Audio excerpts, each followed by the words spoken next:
and gas production in Ghana. We are gathered here today to witness yet another momentous milestone in the annals of Ghana's oil and gas industry. The commissioning of the ENI offshore K3 points field to commence the commercial production of oil, and subsequently in 2018 gas, the third production asset in Ghana. I commend the Mahama government, Parliament, the Ministry of Energy, the Petroleum Commission, the OCTP partners, ENI Ghana, and indeed the good people of Ghana for their various contributions made towards the exceptional and steady progress of this project. This is a project that has been completed 3 months ahead of schedule, and most importantly, under budget, within the uncertainties that have characterized the global petroleum industry, especially with deep water projects. I am particularly excited because this is a landmark event in the development of oil and gas in Ghana and the efforts of this country to ensure energy security for its people. Ladies and gentlemen, the relationship between ENI and Ghana dates nearly 60 years back to 1960, with projects in the downstream sector. That relationship led to the establishment of two strategic institutions. Initially, the Ghana Oil Company Limited, a company previously owned by Agip Ghana Limited, whose board chairman is with us today, and subsequently, the Ghana Italian Petroleum Company GAI, now Tema Oil Refinery, TOR. However, ENI returned to Ghana in 2009. Sector on the back of earlier discoveries made in the Jubilee field by the Jubilee partners. Obviously, the decision to invest in Ghana has paid off, and today we're witnessing on this occasion one of the major milestones of that decision. Ladies and gentlemen, it is evident that we are steadily working towards the realization of the vision of making Ghana a petroleum hub and establishing a petrochemical industry here. Not only that, but also ensuring sufficient, reliable, and affordable clean energy for power generation and supply in Ghana to support economic activities and keep the country on the right path to desired growth.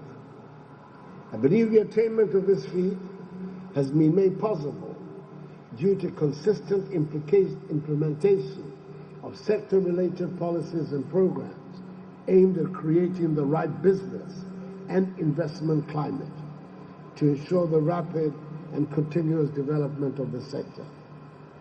It has been 10 years since Ghana made the historic discovery of oil and gas as a result of the bold and far-sighted policies of the Kufour-led MPP government.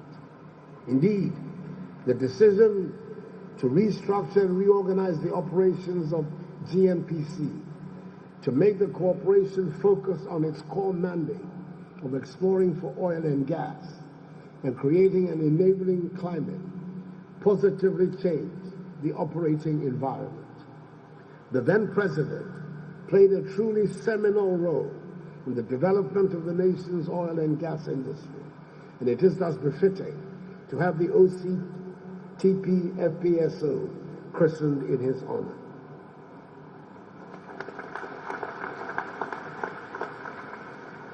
As has been stated by the Minister for Energy, the OCTP project is an integrated plan for development of oil and gas. The second phase will be the development of gas. The gas project involves the development of natural gas and is expected to produce reliable volumes of gas estimated at over 170 million standard cubic feet per day into the Ghanaian market, enough to generate about 1,000 megawatts of electricity. Honourable ladies and gentlemen, the Energy Minister has mentioned initiatives being pursued by the Petroleum Commission to expand Ghanaian participation in the oil and gas industry. This is one of the key initiatives by government, which outlines government's vision of full Ghanaian participation in all aspects of the upstream oil and gas value chain. Ghanaians have the spirit of entrepreneurship, and it is vital that they are empowered to engineer business growth and reduce the serious unemployment situation in our country. I understand that ENI has demonstrated significant commitment to Ghanaian participation, and working with the Petroleum Commission has increased in-country activity, spending, and employment of Ghanaians.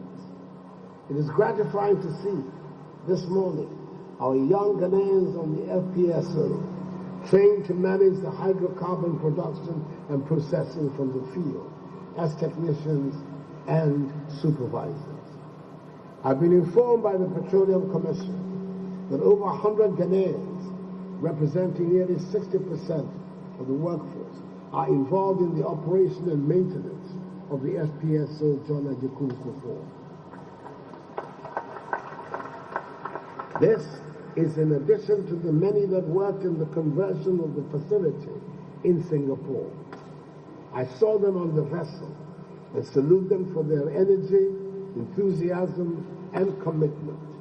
They are excellent examples of Ghanaian youth. As has been stated, more than 1.8 billion United States dollars worth of contracts have been awarded to indigenous Ghanaian companies under this project. I urge ENI and its partners to continue to work with the Petroleum Commission to move Ghanaian participation to even greater heights. Furthermore, the second phase of this project will rely on the support services of small and medium-scale enterprises as part of the supply chain development, thereby creating opportunities for new and existing businesses in the country. In particular, for those engaged in farming and fishing, this project presents a great opportunity to a new market, as many people employed under this project will need to be fed. I urge our youth to go into farming under our Planting for Food and Jobs program and other advantages to take advantage of this opportunity. Now, ladies and gentlemen, this project and other existing ones in the Western region will open up the region for infrastructural development and consequent economic growth. This is in line with the grand plan of making the Western region a key growth pole for the country.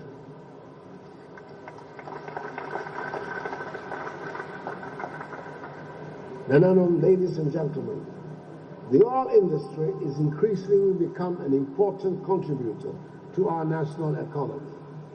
The significance of the petroleum sector in the Ghanaian economy is evident in its share of gross domestic product, exports, and government revenues. Hence, efficient management of petroleum resources and its associated revenues is a national priority.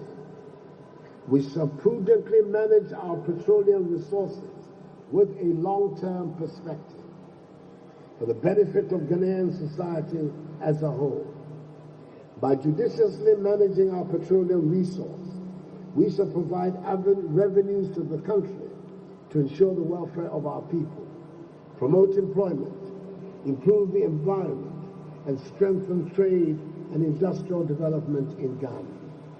In this regard, and in accordance with our manifesto's policy objectives, government will pursue the following important aims for the oil and gas sector: ensuring that the petroleum sector remains a significant contributor to financing nationwide industrial development, and thus generating resources that can be used for rapid development of national infrastructure, for increasing agricultural productivity, accelerating job creation and facilitating the building of national capacity to enhance advanced technologies, and for enabling a paradigm shift in the structure of the economy towards increased industrial value-added production, laying the basis for continued development of the petroleum sector by ensuring that our petroleum industry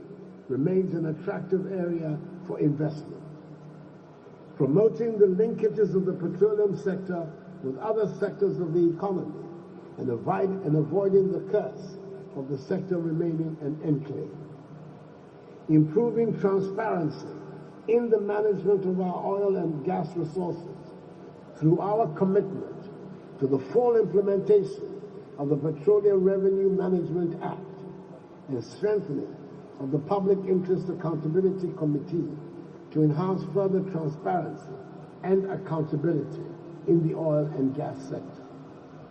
Pursuing ambitious resource and environmental management policies based on the goals of a sustainable petroleum business and coexistence between the petroleum sector, fisheries, and other industries, as well as the environment. Developing in collaboration with the private sector, the Western region into a regional oil service hub with a first-class ports facility, and aggressively investing in education and skills enhancement of Ghanaians to manage the sector through the Accelerated Oil and Gas Capacity Development Program. The accomplishment of these objectives, ladies and gentlemen, will help us fulfill our vision for the energy sector to become a modern, diversified, efficient, and financially sustainable energy economy that will ensure that all Ghanaian homes and industries have access to adequate, reliable, affordable, and environmentally sustainable supply of energy to meet their needs and to support the accelerated growth and development we all desire for the country. The role of the petroleum sector, especially the natural gas subsector, in achieving this vision is self-evident.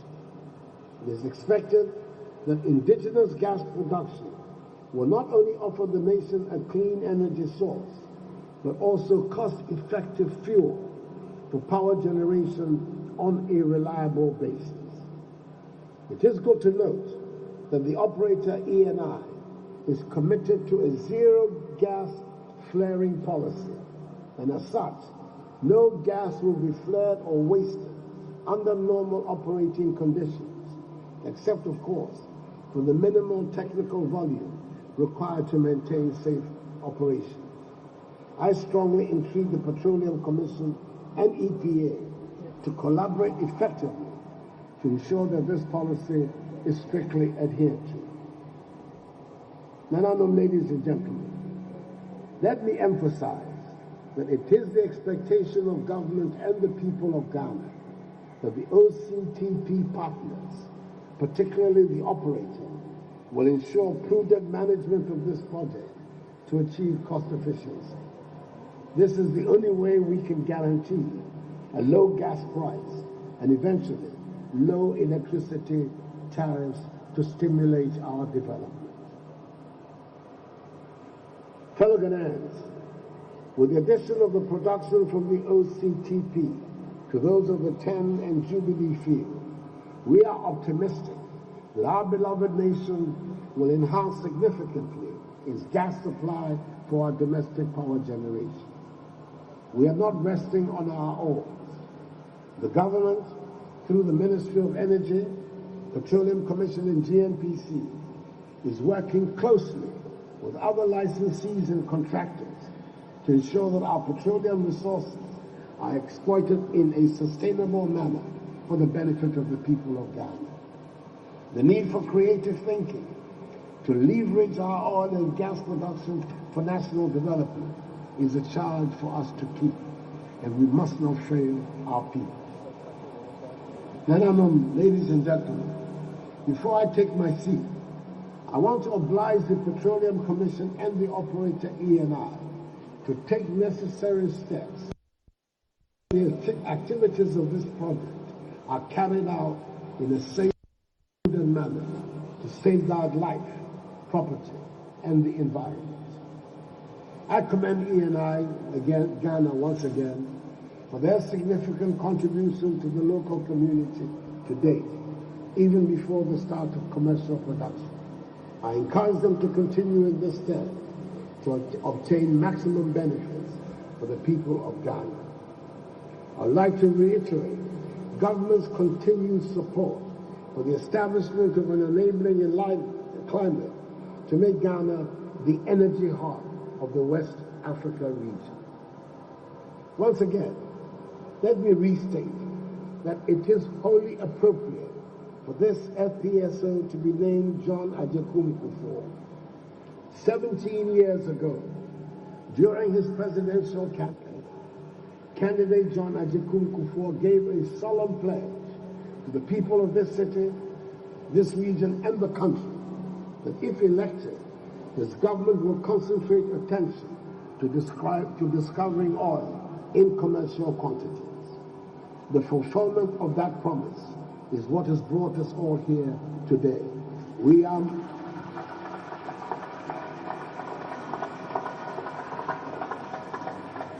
a most grateful nation, Your Excellency. I believe God will be on our side once again under another NPP administration to strike more oil and gas. President Kufour made it happen offshore. The focus now is also to explore opportunities onshore. That is why my government is committed to intensifying efforts toward the discovery of oil and gas onshore in the Voltaire Basin. The commitment of the National Oil Company, GNPC, to find oil and gas in the Voltaire Basin is reassuring, and I'm delighted about this bold step. My government is totally committed to giving Dr. K.K. Sapor and his team all the support they need to make this happen. I've been briefed that all the necessary preparations to commence initial seismic survey. The approval for the award of the contract for the seismic survey will be given soon. And ladies and gentlemen, an occasion like this cannot be complete without recollecting also the gratitude of the Ghanaian nation to the first president of the Fourth Republic, His Excellency Jerry John Rawlings, for his vision to set up GNPC and the pioneering work in this industry that took place under his watch.